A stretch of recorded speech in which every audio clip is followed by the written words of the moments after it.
Okay, so this is the last one, and we've already had church here in my house. What were we talking about now? The process, or what I had gone through when you were telling me. You already know this. Yeah, that was like the final sermon, because we just leaving today, about this process not being things you don't know. You just don't know how to replicate it. You have everything in life that's traumatized you has not held you down, hasn't created those repetitive behaviors that become the poison in our life, the self-infliction of harm.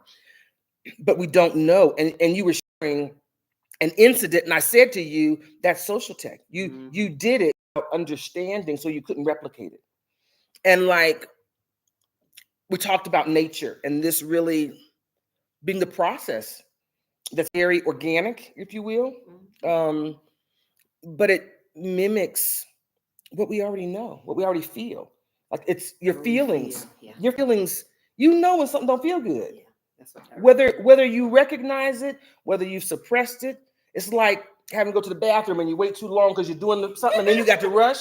You knew you had to go, but you had pushed it to the back of your mind until it became a crisis. And it becomes a crisis because now it's too painful to stay in this situation and ignore it.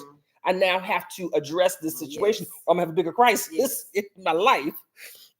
And this works the same way. That's a natural function that we understand. Most people would understand that. I would, just dare to say this process is the same exact process. So if you understand that, your life, there's things, they're there because you knew you didn't feel good in that situation. But if you shove it down, it becomes of lesser importance. I don't see it no more because I'm on to something else in life. I was upset. It didn't feel good. I didn't have no resolution. I just went along with it, or it passed, but I didn't feel good about it. And it's not a problem until it then becomes a crisis in your life. And the way it does is these coping mechanisms, because of that, I practice, and they don't feel good either. And one day I'm like, you doing this thing, you responding this way, that don't feel good to you. And it creates some crisis in your life. Some relationship crashes down. Or there's what do they call it? The term for it, existential crisis. You'll have some existential crisis and something got to change. And it's like this process just helps you to be able to have a framework to grab onto. Absolutely. When you're reaching for the behavior that really supports your fear, or hides your fear, or lies about your fear, framed as insecurities, guilt, whatever that comes, however it's framed, but it's all fear. Fear of my truth. And if we have a process that says, as long as I know that reaching in that direction is going to reach for a behavioral drug of choice, or worse, no worse, or other. Sometimes we reach for substances. Our behavior is to reach for substances, but whatever the drug of choice we reach for, if you just know, is this thing happening and I'm feeling some discomfort? Is this discomfort about fear, guilt, or insecurity? Yeah. If so, I got the potential of reaching for my drug of choice. Okay. When I want to reach for it, what do I do? Step one, what's happening? I need to realign my brain and my heart together. I need to shut off all the noise. That's why we don't talk about a whole bunch of other stuff. Shut the noise off to center. Head, heart got to be in alignment. We got to be talking clearly right now. What's the logic? What is actually happening? But this is what's probably, no, that ain't happening. What's actually happening? What's my heart telling me? Can I make the connection? This is giving me information. Now I have the totality, I have the fullness of the information that's relevant. Now, this feeling that I'm having, why is it conflicting with me? What's conflicting with me? This is a value situation. Something's out of alignment with what feels good to me. But first, we got to fix, do I deserve to feel good? And so we may have to do some work. We have to do some healing work. You may need some hand holding to take you through places that you're not ready to go yet. So there may still be some preparation work to live this way. Because if I don't feel worthy of feeling good, then seeing this as a thing that helps me, I don't see it yet. When I do, though, what's happening? What's out of alignment? And if I'm doing the work, what behavior lines up with my values?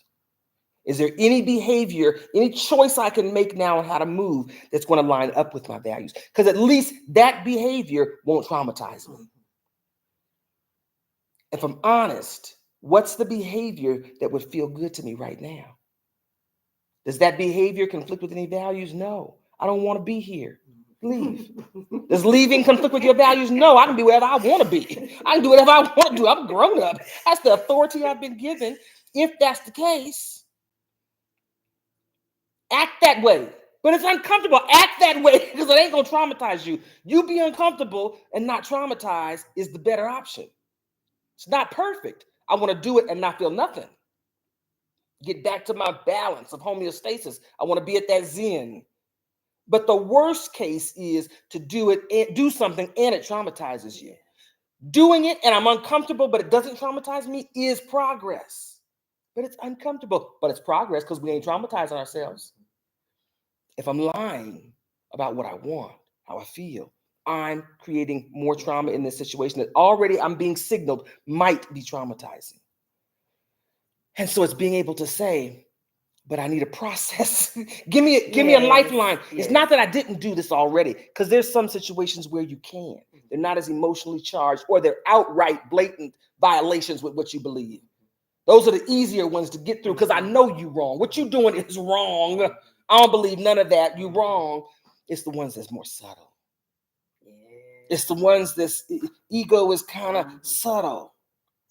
You slide in like a slick talker, you know? It's easy. It tastes good sometimes. If you feed an ego, it feels good sometimes. But poison feels good going down, you know? It's that kind of idea. It may feel good going down.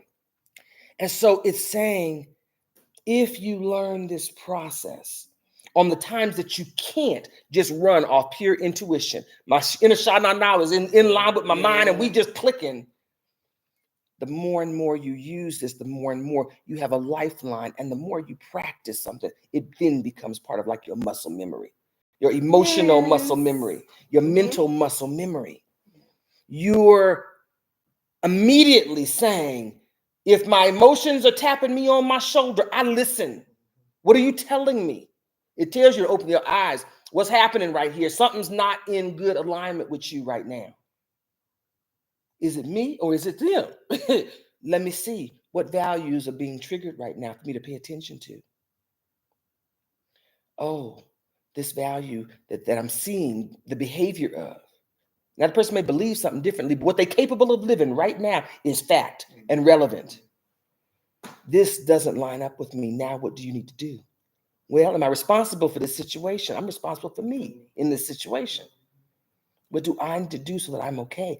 Set a boundary. What boundary feels honest right now? Because at least that minimizes the damage right there. And so part of this is about remembrance work. Yes, I see that. The Christian scriptures say you're forgetful people. I just told you just learned the lesson and something happened and you right back at square one.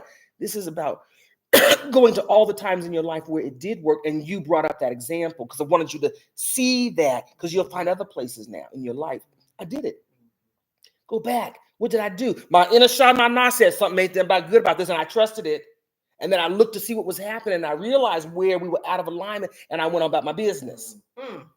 You'll see places where you were able to do it. It's the process. You just didn't know what the process was. You didn't document the process so that you could replicate it. Yeah, I didn't even know about the process. Didn't realize there was. It works just like nature, though. Nature is repetitive. The same cycles over and over and over and over and over again. This work, you do the same cycle over and over and over and over and over and over and over again. When? Every thought, every time I have an emotion that comes up that feels difficult for me to manage or uncomfortable for me to manage, I do over and over and over and over again. Because what comes at the end of that? There's that bloom and death cycle. Then you grow some more and you realize, ooh, there was some more layers there. Ooh, let me clean off. And so it's this cyclical process. More and more, poco a poco, poco a poco. But the more you do it, the more it becomes part of your first nature. And what this is doing is helping you to restore your head-heart connection. Yes. That's the work. If the head and heart are in alignment and working together, the heart is doing what it's supposed to do to inform the brain. Mhm. They work together. It's information. That's why we spend the first 5 steps gathering information from your head and your heart. That's it. Not speculation from your friends, not what they think, not what they want you to be doing. Only your head and heart. We spend 5 steps connecting your head and your heart. Only information. Fact finding. Step 5B is the only one where we say, now you got the information. Now that you have all the relevant information, now what do you see? What do you see? And so it's mimicking exactly where we've got to go to get us back to where we're supposed to be, in balance. My head and my heart are supposed to be helping me live and maneuver life. Avoid the damage, heal the damage that does happen, and restore the truth of who I am and my capacity to live it. And so it's the same cycle of death and resurrection. It's the same cycle of the phoenix rising from the ashes. It's the same cycle of the Sankofa. It's the same cycle of the life cycle of plants. It's the same cycle as life and death. And so all of these are repetitives. And for me, the solutions are going to match nature. Mm-hmm. I see it. Solutions are going to match that. It's the same thing. I'm learning about Qigong now. And it's talking about bringing those things into balance. Yeah. So the energy can move and flow. Remove the obstructions from the conduit that we're supposed to be of the divine, of love. Love's there, but it can't get out because it comes out through this poison and gets polluted by the time it gets to the outside of us. By the time it comes out our mouth, it's polluted because we got all this poison that's being spewed out at the same time. The Green Mile is that movie. Yeah. And the guy, this stuff is in you and it's got to come out. It's got to be purged. But it's got to be purged in a way that's sustainable. Not a one-time fix like medicine does. We just mask the symptoms. Yeah. True healing says you have to purge that stuff. And some of that stuff is deep. Oh, yeah. Imagine trying to purge food that's deep down in your system, like literally purging food that's deep down in your system. If it's in the middle of your system and you have to purge that, you got 2 options, coming out the front or out the back, one of the 2. If it doesn't do either of those things and gets stuck in your system, you got a problem that'll kill you. Absolutely. When these emotions come in, the energy, the negative energy comes in and we don't purge it, it gets stuck in our body. And anything that gets stuck in our bodies becomes poison if it doesn't properly expel itself. Absolutely. My fibroids. Something didn't expel itself and it creates a safety mechanism. It's trying to save you and it's killing me. My hemoglobin is at critical levels where they tell me, if we do this surgery right now and you need it, you might die on the table. Your heart gonna stop because the blood volume in your body is too low. It's being sucked up by this thing that's trying to protect you. We hold those emotions in the very same way. They're trying to protect me, this sassy attitude. I went back, I told you guys about the movie Little. I went back and as well, I was watching this morning because it tickles my soul, because it shows this process. I'll have to watch it. How this black woman gets this way, the damage. When that stuff gets stuck in you, it becomes the poison in your life. And it expresses itself in all different ways. Yes, because we all different. All different ways. I'm gonna go. All right. So that's really my update. We did a thank you for letting me give you that sermon all over again. That's your sermon for the day. Let the church say amen. But that is the work. That really is the work. And so she's been down here about an hour and we've been talking. Because she really is leaving today.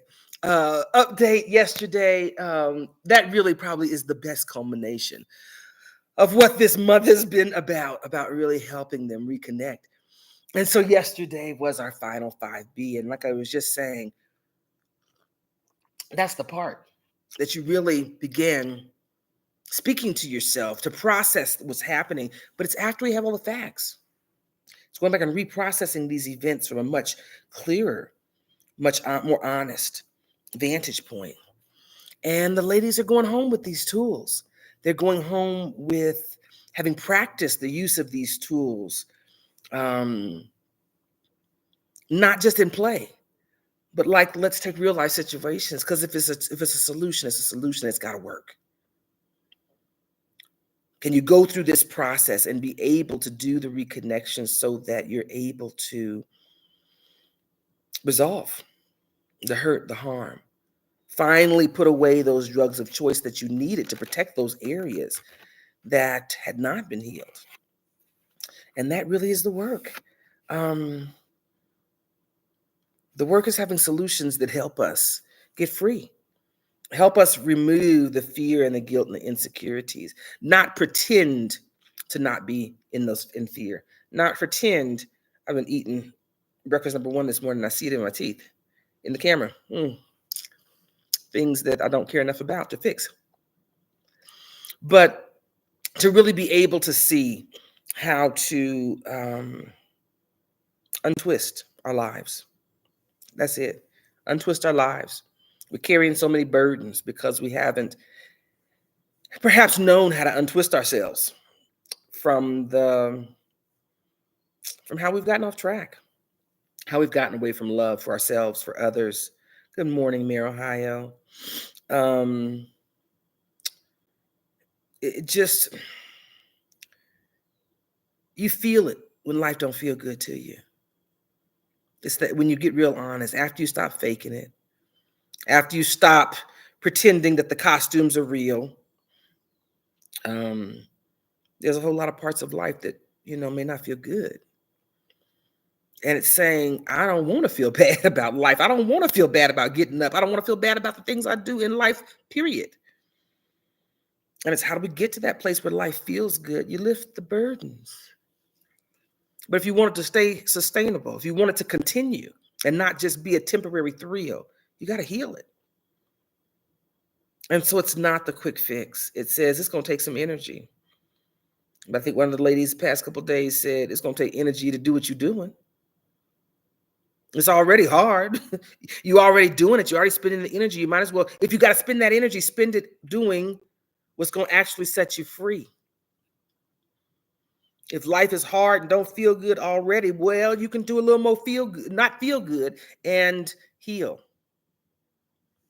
The ladies have shared. Someone said it's a vacation. They said, this ain't no vacation. This ain't a vacation. This is not a vacation. It's work. But as I told the ladies, I'm grateful for them trusting me in the journey. I told them they might be a little bit off. I said, y'all came way on down to South America. We had dinner with neighbors one day, and one of the ladies that was at dinner said, so when did you meet LaRahna? They said, when we got to her house. Huh? And the lady looked real confused. Yeah, we're doing healing. I said, you guys know that sounds a little bit crazy. We're just going to go see this woman. Have you met her? Well, on the internet. And you're going to go to South America, like in the middle of the mountains somewhere, South America. So I'm grateful for the trust that they put in me in this process, because I mean that. I'm in South America. That's where you got to come. That's where you need to come. But to come way, way, way far away from home. They're from North Carolina and Virginia. To be able to trust the process, to come intentionally not feel good, to relive some pains and some hurts, but to come to the end and hopefully be going home with some freedom. So I'm really grateful for that. I'm grateful for those of you that chime in or that may chime in at some point in the future after this is done. Today's August 15th, 2025. You may be catching this at a later time, but to just share kind of what's going on, kind of a daily commentary, ramble-ish kind of thing, but to be able to share some of the highlights for me, or the meaningful parts for me as we have journeyed. This is the final cohort of this season's Heal Together program initiative, the Gangsta Grannies Global. We felt it really important to invest in older women committed to healing. The courage it takes to even be able to turn the tables on you and focus on you. And to be talking about healing takes some courage. Takes some courage to pack up and leave the United States to come to South America to an unknown. And so we're grateful for that. But that's not the end of the story. I should do like the marketing plug at this point and tell you. I've been doing it all along to let people know how to get this. The Healing Intensive is not something specifically for older women. This year, we just wanted to focus on older women, and part of this initiative was about offering a work exchange opportunity for older women to come. But the Healing Intensive Sabbatical is available for anyone. It's based on calendars because I'm retired, and availability. Got some availability for individuals that want to start a month-long intensive between now up through the middle of September. And then we'll have openings again after the 1st of December. Got some other availability for the Healing Vacation Retreat, which is a one week version of this. It is much more vacation. There's some cool excursions that we participate in here in Cuenca, and it's an introduction. We still do the work, but it's just not with the intensity that the ladies have just gone through in the month long. And the Healing Vacation Retreat has bookings available up through the first part of October, and then again after December, unless you want to go with us to Kenya. We'll be doing a Healing Vacation Retreat, the Soul Safari with Tabasamu Africa Hub in Kitale, Kenya, November 6th through the 13th. We'd love to have you come. We've got spaces available. In addition to it being different excursions than here in Cuenca, of course, it'll also be a cultural exchange where there'll be leaders from 4 of the neighboring countries coming to heal together as well. And so really global kind of opportunity to heal together. And I'm super excited about that. You can find out more information. If you want to follow what the Gangsta Grannies have done in this initiative, go to gangstagranniesglobal.com. Both Diamond and Wendy, our January cohort, and Wida and Danielle's social media is on there. And I may go back because like they may have multiple, like one of them's got like a YouTube and Instagram and a Facebook or whatever. I'll try to clean that up a little bit and maybe put all of those links. But you can go back and scroll through their social media where they've been sharing about their journey each day. They've been kind of giving you an update of what's happening with them and sharing that process. If you'd like more information about the programs here at the International Welcome Center in Cuenca, Ecuador, go to globalundergroundrailroad.com. You can find the book that has these healing tools in it. Revolution Must Come to Our House, Our Home. I don't have one nearby. You can also order the book offline, or you can get a print copy from Amazon. The digital copies are available now. You can download it and put it in a spiral binder or in a binder or whatever. 3 of the Social Tech series books are available that you can get, but this first one really has some of the vision, but also the step-by-step process that the ladies have been using. You can find more about the other training programs and opportunities, a little bit about next year's initiative under the Heal Together programs up there.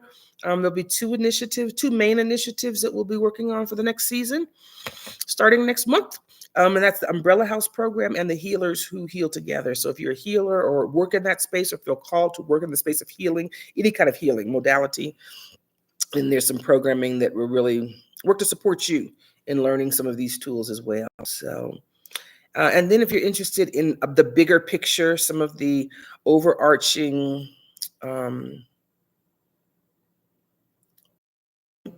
theme of what we're doing, the Global Underground Railroad, nowastedtime.com has some of the other programs. It's got some articles in the digital magazine that really talk about the philosophy of community change with healing as a foundation and some of the other project stuff that's going on. Check it out.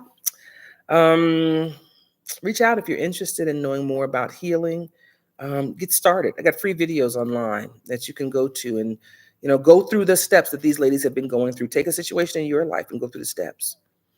And healing is going to help us heal community. So, yeah, thanks for letting me take this ride with you. Most mornings, our ladies have been here, and today, I think Wida will be heading back to Guayaquil today at about 2:00, and I think she'll be flying out in the early morning hours tomorrow morning. And then Danielle will be doing the same, following the same path tomorrow. She'll be heading out and then flying out on an early morning flight out of Guayaquil. So Our time has come to an end. This will be my last commentary session on the Gangsta Grannies Global 2025 July August cohort. It has been a pleasure to be here and be a part of the transformation. We'll probably do some follow up, let them get home and get reacclimated. Maybe do a follow up, maybe bring all four of the Gangsta Grannies together and see how life's happening for them. Maybe exchange some notes about what's going on and how their experiences have impacted their lives and anything else they may want to share in post thought, you know. So thanks for letting me share. Yeah, reach out if you do need or want support in your healing journey. Whatever you're doing, I hope that your commitment will be to put healing first. Put healing first in your own life in some real ways, however you see to do that. So thanks for letting me share for the final time. Our Maya Angelou quote: "We delight in the beauty of the butterfly, but seldom do we admit what has had to go through for that beauty to come through." Um, Maya Angelou kind of captured that in a quote that we read each healing cycle. So I'll leave you with that, and I will pass on your wishes for safe travel, your prayers for safe travel. Thanks for letting me share, Mayor. My pleasure, my pleasure. Thanks for joining in and sending your energy to the Gangster Grannies because they have been putting in the work. So, all right, live life fully today. Bye, everybody.